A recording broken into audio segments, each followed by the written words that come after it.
My name is William Lowe. I was born on the west side of Manhattan, up in what's commonly called West Harlem. And I was born November 16th, 1950, way before my time. 1950 medicine wasn't the greatest in the world, but I survived. And I spent the next year of my life in the hospital.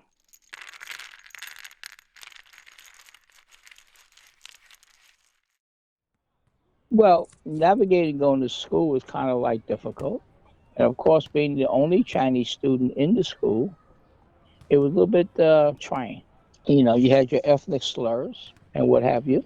My mother did not believe in sending us to kindergarten.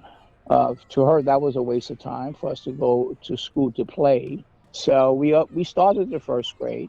At that time, my sister was already in the first grade, and I was still in the store. So Miss Alice figured that if she can teach me the English language, because I did not speak English, I spoke what my mother spoke. And you know, my father is not home; he's out working. So nobody's teaching us. And oh yes, and my older brother got disowned the day he came here. So there was nobody giving me language skills other than Miss Alice, and that's why I sound like Miss Alice. And she was an Afro American woman from South Carolina in what's called the Cusco Island area.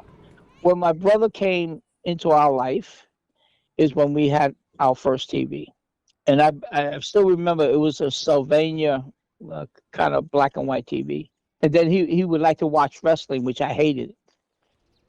In the beginning, it wasn't bad. I was just learning the language. But then that graduated to breaking down the nasty laundry bags.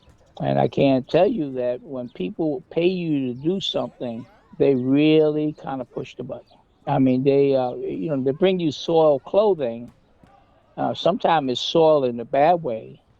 They could at least rinse it off, but they just throw it in the bag. And then, you break that bag open at the end of the week, you realize there is caca, in the sheets. And it really starts to smell bad. And because during my time in the 50s and 60s, I think even the 70s, there was a thing called a blue law. It's one of those religious codes that you couldn't open up your store on a Sunday. Needless to say, summer wasn't too bad. It was just hot. But wintertime, it was really bad because the landlord would not send up heat into the store. You had this little stupid portable cast iron radiator that you put water in and you heat it up, and it doesn't really produce a lot of heat. So you're caught working in your coat.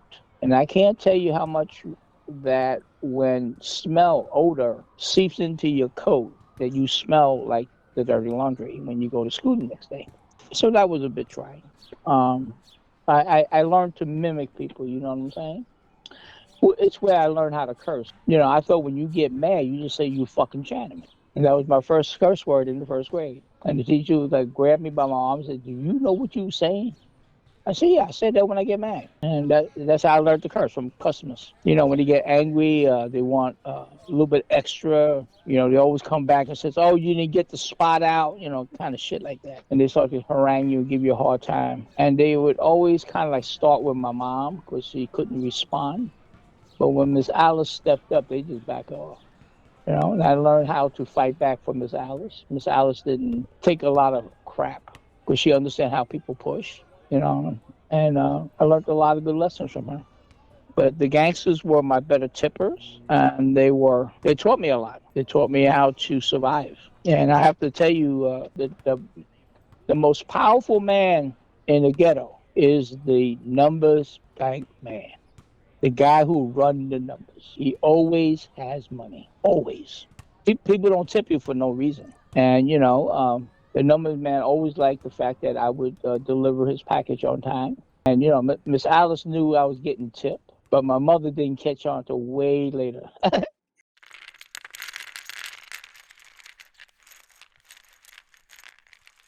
The day I got working papers, I knew I had to grow up.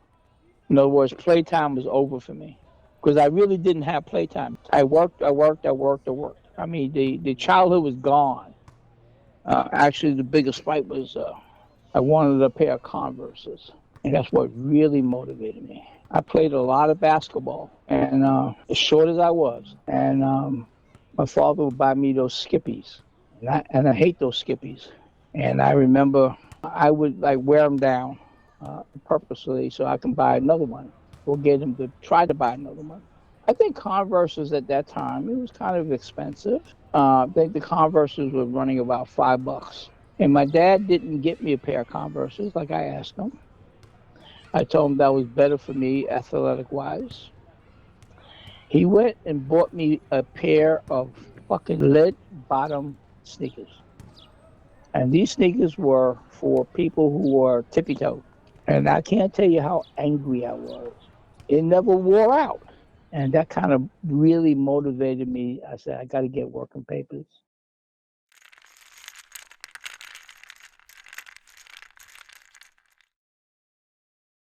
And then I came back and picked up my high school diploma uh, on that December with no fanfare. So when I looked up, the draft was right up my butt. Well, in the mail, see, the token in New York City used to be the size of a dime, and it was cut out with a Y in the middle. When you saw that little imprint in the corner, you knew where it came from. You know, it was the large letter size envelope, and you can see it because it's been crushed in the mail. You can see the little imprint, and when you touch it, you feel the Y, and you knew it was from the draft board. You go to the selective service board and you register and you fill out the application and you file it.